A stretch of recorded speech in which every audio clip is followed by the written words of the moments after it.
مرحبا بكم عند بيك فوت في الغابة.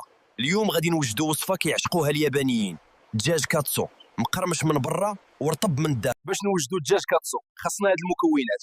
هنا عندي صدر دجاج طري مطيوب مزيان، بيضات باش نغطيو بهم، دقيق ابيض وشابلور راسولادي فرانكو، يعني البانكو سروزلا اللي غادي تعطينا داك الكروكيش.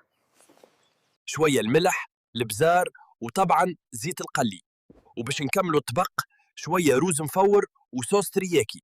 دابا ندوزو لوحدة الجد. ها صدر الدجاج نغطيوه مزيان في الدقيق، من بعد في البيض، واخر حاجه في الشابلور. ودابا بلا ما نسناو بزاف، شوفوا القرمشه. الله الله، هاد الكاتسو ديالنا طلع بحال الذهب. نقطعوه باش نقدموه بحال الشاف ديال طوكيو.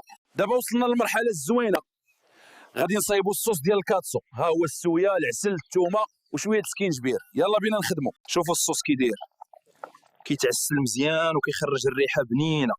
غير نخليوه يطيب شويه ويولي واجد باش يصاحب مع الكاتسو. وها هو الكاتسو ديالنا، درت له داك الصوص المعسل اللي حضرنا. شوفوا كيفاش كيهبط فوق الدجاج، داك الشيء ديال بالصح بالصح. وها هو الطبق واجد، كتشوفوا معايا كريسبي سخون وكيحمق. جربوه وغادي تشكروا. واو، واخا نقول لكم مقرمش معسل والذوق تيشطح في الفم. ايوا حضروا راسكم، ما الوصفه الجايه غادي تفاجئكم، شي حاجه عمركم ذقتوا بحالها في الغابه. تبقاو معنا وبارطاجيوها مع صحابكم.